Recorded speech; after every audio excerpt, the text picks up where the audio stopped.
최근에 미국과 유럽의 은행들이 연이어 파산하고 위기에 휩싸이면서 2008년처럼 금융위기나 대형 은행위기가 발생하는 것이 아니냐는 우려가 커지고 있습니다.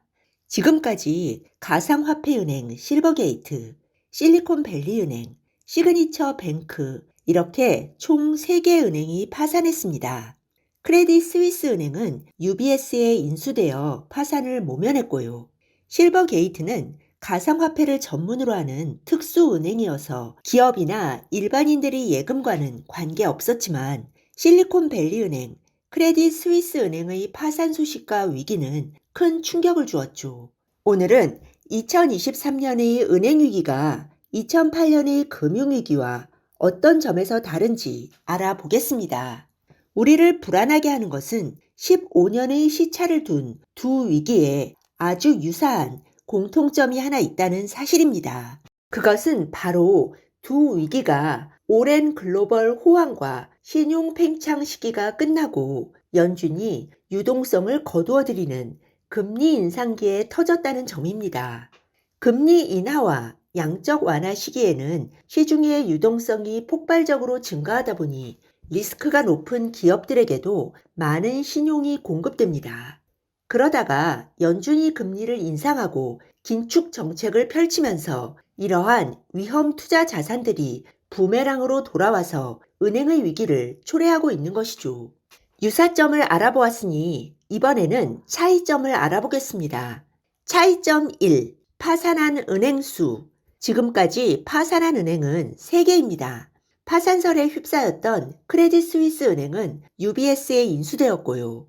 그렇다면 2008년에는 얼마나 많은 은행들이 파산했을까요?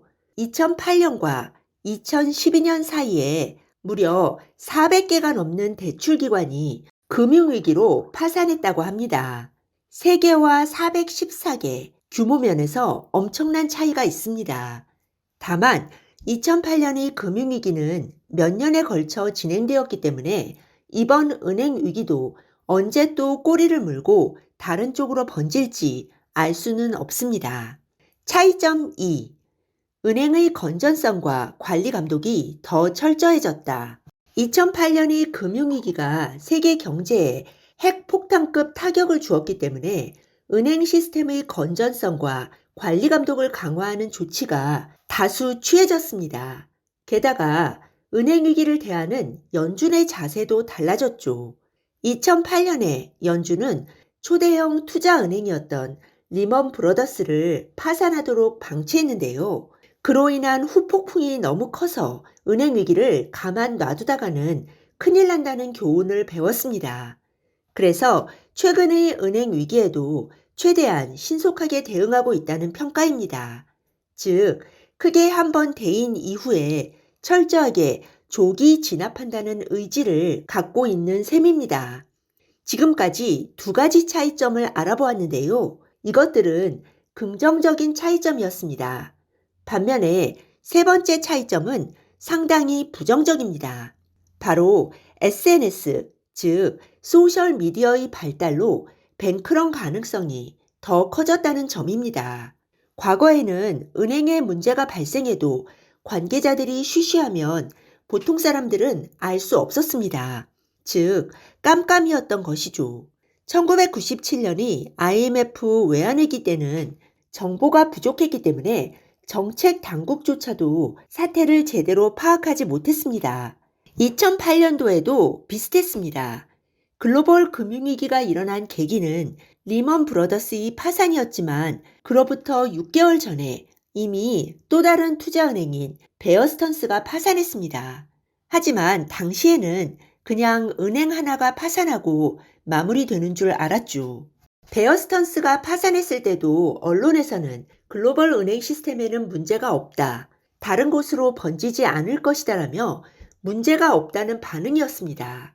하지만 은행 시스템이라는 게 서로 연결되어 있다 보니 글로벌 금융위기라는 엄청난 사건으로 이어진 셈입니다.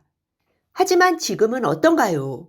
은행 하나에만 문제가 생겨도 전 세계 언론과 SNS에서 앞다퉈 뱅크런을 이야기합니다. 실리콘밸리 뱅크도 예전 같으면 안 망할 수 있었는데 이 은행이 위험하다는 소문이 SNS에 퍼지면서 순식간에 파산으로 몰리고 말았습니다. 정보의 투명성과 SNS의 발달은 좋은 점입니다. 하지만 다른 측면에서는 은행 위기와 뱅크런을 더욱 가속화하는 촉매제로 작용하고 있습니다. 즉, 조금만 안 좋은 소문이 돌면 멀쩡하던 은행도 하루아침에 뱅크런 사태에 직면할 수 있다는 것입니다. 최근에도 토스뱅크와 새마을금고가 위험하다는 소문이 SNS에 떠돌고 있습니다. 토스뱅크가 위기설에 휩싸이게 된 이유는 이자를 먼저 주는 선이자 예금을 출시했기 때문인데요. 돈이 얼마나 없으면 이자를 먼저 주겠느냐면서 토스뱅크가 자금난을 겪고 있는 게 아니냐는 소문이 확산된 것이죠. 연이은 은행 파산으로 심리가 불안해진 상황에서 이런 상품이 나오니 유동성 확보가 급한 게 아니냐는 불안이 들불처럼 번졌던 것입니다. 새마을금고의 경우에는 부동산 프로젝트 파이낸싱이 문제가 되었습니다. 급격한 금리 상승과 부동산 시장 불황으로 프로젝트 파이낸싱 대출의 연체율이 높아졌기 때문입니다. 현재 새마을금고의 부동산 관련 대출 연체율은 9% 정도라고 하는데요. 새마을금고 중앙회에 따르면 아직 관리할 만한 수준이라고 합니다. 하지만 부동산 불황이 계속되면 가장 큰 문제가 되는 것이 바로 건설사 부도와 부동산 프로젝트 파이낸싱 연체로 인한 저축은행, 새마을금고의 유동성 위기입니다. 부동산 시장 침체가 계속 이어진다면 이 문제는 언제든 고개를 들 수 있어서 주의가 필요하다고 생각합니다. 네, 오늘은 2023년의 은행 위기가 2008년의 금융위기와 어떤 점에서 다른지 알아보았습니다. 네, 오늘 들려드린 내용이 도움이 되셨다면 구독 버튼, 좋아요 버튼 꾹 눌러주세요. 여러분의 지지가 좋은 영상을 만드는데 큰 힘이 됩니다. 그리고 알람 버튼도 꾹 눌러주세요. 지식퀸의 새 영상이 올라오면 제일 먼저 받아보실 수 있습니다. 감사합니다. 다음에 또 만나요.